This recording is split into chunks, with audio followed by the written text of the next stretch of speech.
Bonjour les amis, aujourd'hui nous allons ensemble réaliser un effet de bris de vitre sur une photo.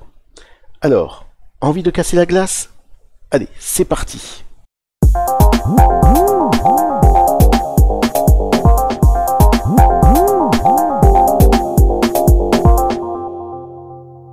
Tout d'abord, je vous invite à aller récupérer l'image de la vitre cassée au moyen du lien dans la description. Vous aurez comme ceci tout le loisir d'effectuer ce tuto en même temps et dans les mêmes conditions que moi. Je joins également la photo du modèle si cela intéresse quelqu'un. Alors, nous nous retrouvons dans Photoshop avec les deux images ouvertes. Avec l'outil déplacement, nous prenons l'image du modèle et nous l'amenons dans l'image de la vitre cassée, comme ceci. Hop. Voilà. Alors ici, j'ai fait en sorte que les deux images soient de la même taille, mais vous pouvez redimensionner ou ajuster la position du modèle comme vous le voulez à l'aide de la commande CTRL-T. Nous plaçons l'image du modèle dans un groupe en tapant CTRL-G. Puis, nous cliquons sur l'icône du cadenas de l'arrière-plan pour le transformer en calque à part entière et non en arrière-plan. Et enfin, nous passons le groupe que nous venons de créer, ici, voilà, en dessous du calque 0, qui était l'arrière-plan, bien sûr. Nous cliquons sur le calque du modèle afin qu'il devienne actif, et nous le convertissons en objet dynamique pour pouvoir le modifier de façon non destructive. Clic droit, convertir en objet dynamique. À présent, regardons l'image de la vitre cassée. Nous allons compter combien de morceaux importants de verre nous avons. Personnellement et principalement, j'en compte 13. 1, 2, 3, 4, 5, 6, 7, 8, 9, 10, 11, 12 et 13. Nous allons donc dupliquer 12 fois le calque du modèle afin d'en avoir 13, et ceci par la commande CTRL-J. 1, 2, 3, 4, 5, 6, 7, 8, 9, 10, 11, 12. Cliquez sur le calque de la vitre pour le rendre actif.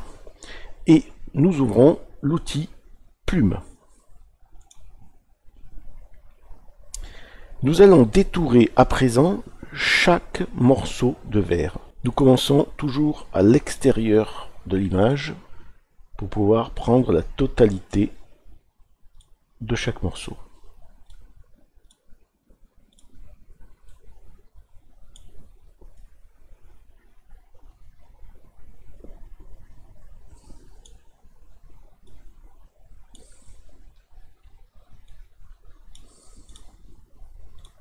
Et nous refermons en cliquant sur le premier. Lorsque le petit rond apparaît, ça veut dire que nous pouvons refermer le tracé. Quand le tracé est refermé, clic droit sur le morceau de verre détouré et nous choisissons définir une sélection. 0 en contour progressif, lisser coché, nouvelle sélection. Nous cliquons sur OK. À présent, nous rendons actif le premier calque tout en haut du groupe et nous lui attribuons un masque de fusion à l'aide de ce bouton-là. Ce qui génère évidemment un trou dans le masque de fusion. Puis nous faisons de même avec un autre morceau de verre. Nous passons donc sur le calque du modèle juste en dessous. Avec la plume, nous détourons le deuxième morceau.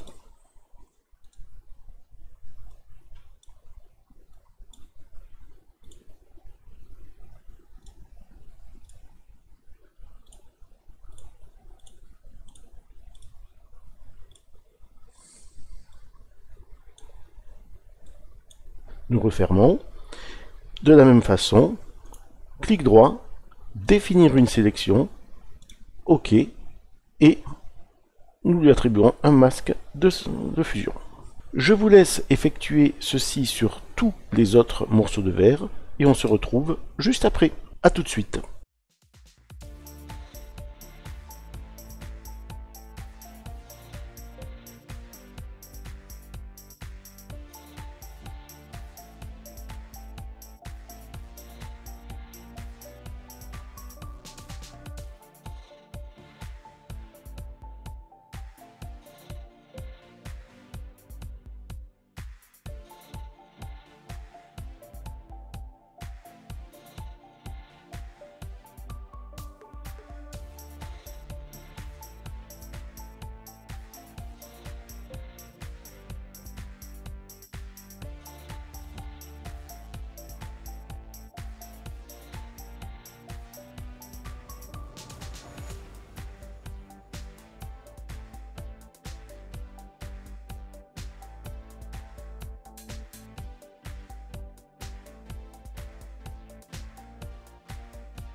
Voilà, le détourage des 13 morceaux est effectué. Tout en bas, nous devons rajouter une copie de l'image du modèle sans masque de fusion. Donc, pour ce faire, nous dupliquons le dernier calque, CTRL J, et tout en dessous, nous supprimons, nous sélectionnons le masque de fusion et nous appuyons sur la poubelle. À présent, il faut comprendre que nous devons repositionner chaque partie du modèle se trouvant dans chaque morceau de verre détouré, mais nous ne voulons repositionner que l'image du modèle et non le morceau en lui-même, le morceau de verre en lui-même. Et pour cela, nous devons donc désactiver chaque lien entre le modèle et le masque de fusion. Car sinon, si nous ne le faisons pas, chaque fois que nous déplacerons le modèle, le masque de fusion serait entraîné dans le même mouvement. Donc nous supprimons tous les liens dans le groupe. Maintenant, activons l'image du verre cassé. Nous ouvrons le panneau des couches. Nous faisons un CTRL plus clic sur l'icône de la couche RVB. Hop.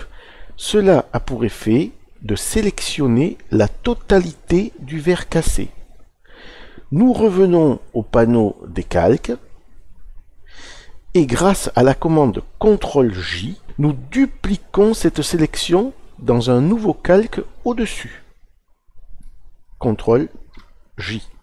Donc vous voyez, nous avons dupliqué la sélection dans ce calque ici. Enfin, nous cachons l'image noire et blanche. Nous rendons actif le calque du modèle tout en haut du groupe. Nous ouvrons la commande de transformation par CTRL-T. Nous pouvons décaler l'image avec cette petite flèche noire qui s'affiche. Donc nous allons décaler l'image se trouvant dans la partie blanche du masque de fusion. Voilà. Hop. Par exemple, comme cela. Alors, vous pouvez également, au gré de votre imagination, agrandir ou diminuer légèrement la taille de ce morceau en jouant sur les poignets.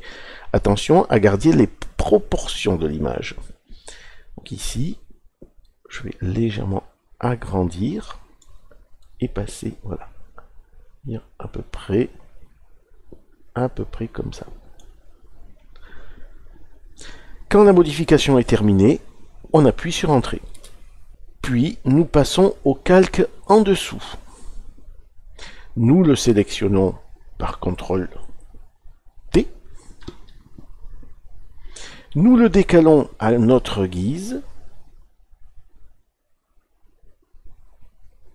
Alors, à peu près, on va dire comme ça. Là, ici, je vais légèrement le diminuer. Voilà. On va dire à peu près, oui, comme ça.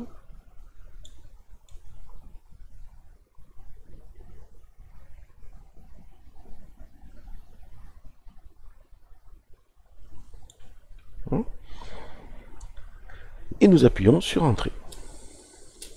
Nous agissons de même pour tous les calques possédant un masque de fusion. On se retrouve juste après.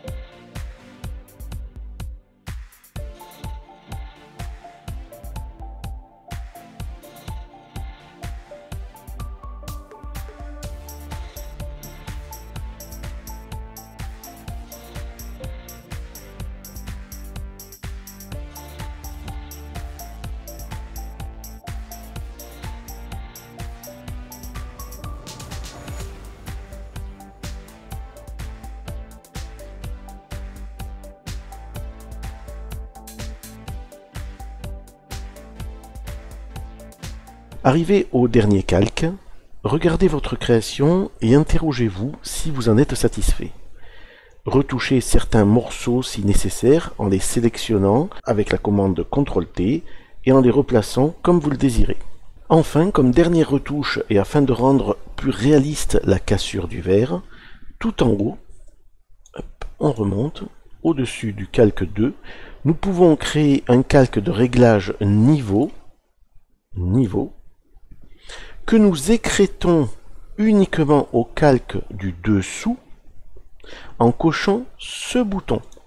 Et nous rapprochons les curseurs des tons moyens et clairs, ici, donc nous rapprochons les curseurs des tons moyens et clairs, afin de donner un petit peu plus de contraste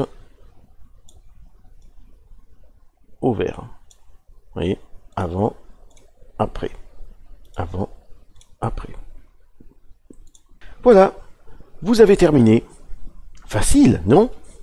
J'espère que ce tuto vous a plu, qu'il vous a permis de comprendre certaines techniques Photoshop. N'hésitez pas à me laisser un commentaire en dessous de la vidéo, je ne manquerai pas de vous y répondre. N'oubliez pas également de vous abonner et de cocher la petite cloche pour être averti de mes prochaines publications. Il me reste à vous souhaiter une belle journée et on se retrouve bientôt pour de nouvelles aventures artistiques. Salut!